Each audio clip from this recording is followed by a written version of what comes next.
proses penyu bertelur itu kan masa ramnya, masa dia ngeram lah katakan seperti ayam, itu berkisar 55 hari normal dalam cuaca keadaan normal, tidak ada curah hujan. Sehingga 55 hari dia akan menetas dan keluar dari sarangnya. Kemudian untuk kalau kita yang merelokasi, artinya kita kayak ikan pemijahan, kalau kita ini relokasi namanya, kita masuk ke dalam tempat hatchery, namanya hatchery yang kita lihat itu tadi hatchery. Kemudian dalam kurun waktu 7 hari tidak boleh, harus dilepas. Kalau tidak dilepas dia akan mati kalau kita lepaskan. Karena apa? Karena di dalam tubuhnya ada kantong suku cadang makanan yang hanya untuk bisa bertahan 7 hari sambil beradaptasi mencari makan.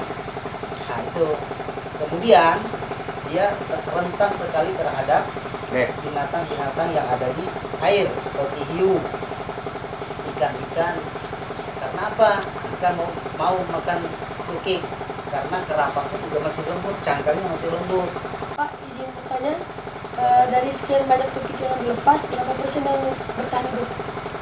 Kalau hasil riset itu dari 1000 tukik yang kita lepas, yang bisa bertahan sampai dewasa, sampai bertelur itu bisa cuma 1 ekor.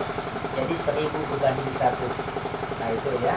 Kalau kita melihat kemudian dia akan kembali ke habitatnya itu berkisar 25 tahun ke depan. Dari hari ini andai kata kita ngelepas, maka 25 tahun ke depan dia akan naik kembali ke tempat asalnya. Pertanyaannya kenapa bisa begitu? Karena apa? Waktu kita ngelepas dari anak yang kecil, itu dia ngerekam. Dia punya sensor motorik yang sangat kuat. Jadi sehingga ketika kita ngelepas, dia akan merekam tracknya dari langkahnya. Kemudian 25 tahun ke depan dia akan kembali ke tempat asalnya selagi habitatnya tidak terganggu. Kan betina kan bertelur. Ya. Berarti dia bertelurnya di tempat habitat awalnya atau dia cari tempat bebas? Kalau betina itu kan pasti bertelur ya. Jadi di mana dia lepas awal, maka dia akan kembali pada tempat awalnya. Andaikan di titik koordinat 01, maka tidak jauh dari 01 itu dia akan kembali. Nah, jadi penyu bertelur itu selama 6 bulan dalam kurun waktu 1 tahun. Jadi 6 bulan itu 15 hari 1 kali.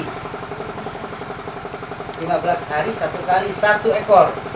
Andai kata 10 ekor, berarti kan di 6 bulan dibagi 2, berarti 12 kali bertelur.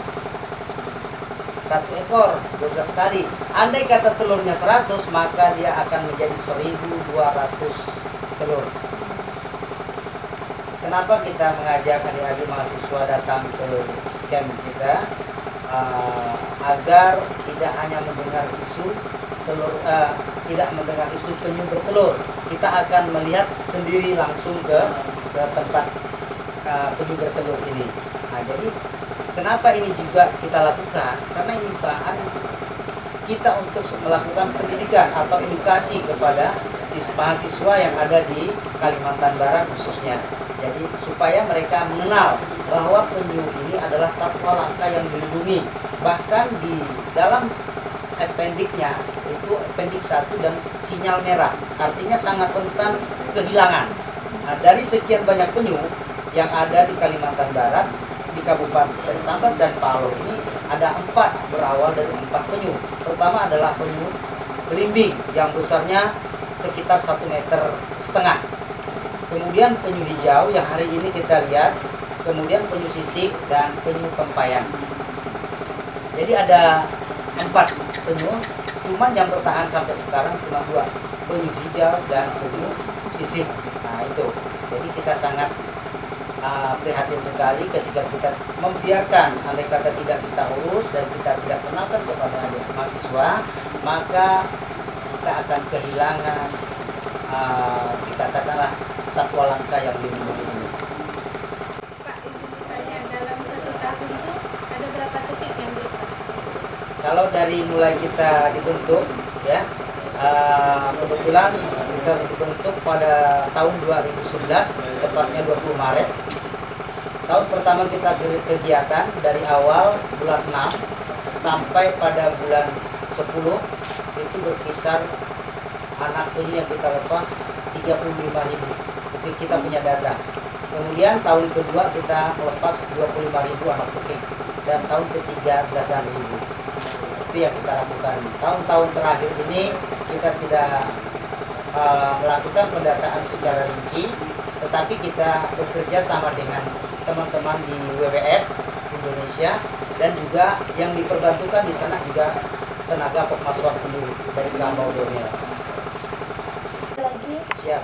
tadi kan Bapak jelaskan setiap tahun itu menurunkan. Ya. Nah, itu penyebabnya apa, Pak?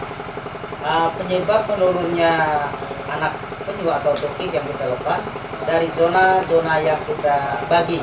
Pertama, zona ini terdiri dari 17 km yang kita lakukan oleh Pokmaswas pada tahun pertama, kedua, dan ketiga.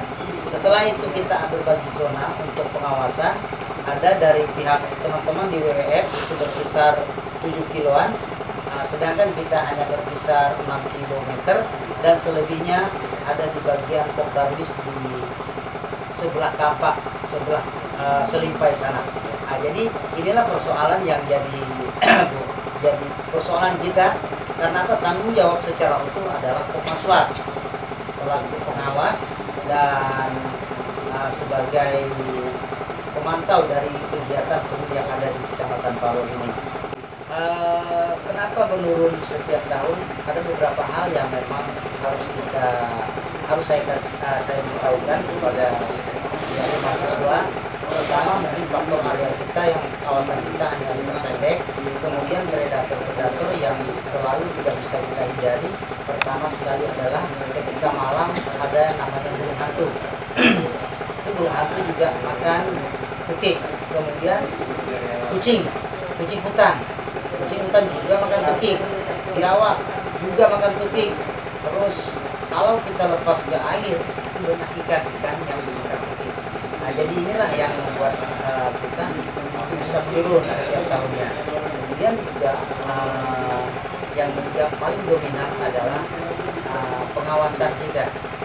Satu, pertama kita tidak bisa untuk melakukan sebebas mungkin untuk beraktivitas di pantai. Kita harus jalan kaki, kita harus pakai motor tapi gelap, motor tidak bisa nyaring, ya. Jadi sehingga itulah yang membuat kita kewalahan. Kemudian keanggotaan di Pokmaswas sendiri selalu berkurang setiap tahun.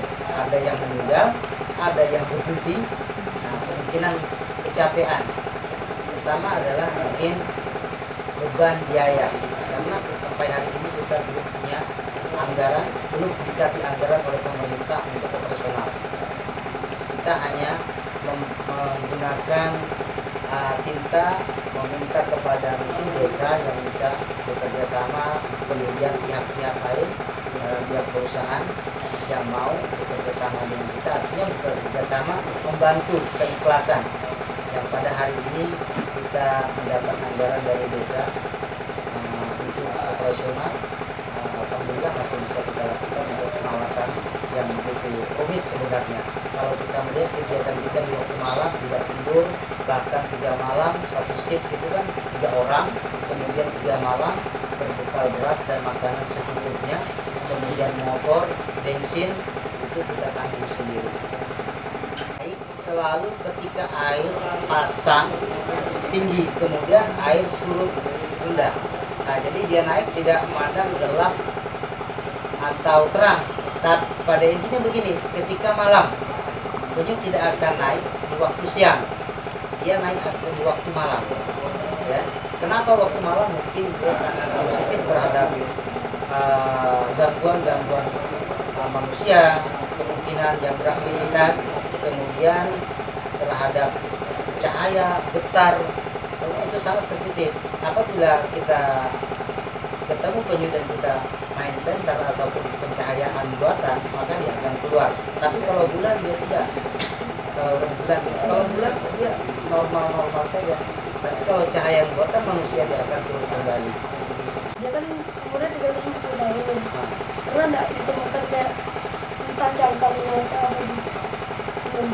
Nah, di perairan kita dulu. Belum. Berarti jauh. baru hasil riset, dia tidak bisa membuktikan secara otentik tidak. Karena pengalaman kita hanya 10 tahun. Mereka yang riset adalah orang-orang yang udah mungkin bukan di kepulauan kita atau di pulau mana. Tapi untuk penyu makan kita tahu. Kalau penyu terdiri dari berapa jenis itu makannya kalau penyu hijau itu makan rumput laut, sedangkan penyu belimbing makannya ubur-ubur. Penyu sisik makannya adalah terumbu karang. Itu akan menjadi mutiara-mutiara yang akan keluar. Ya, terumbu karang. Jadi ini yang apa?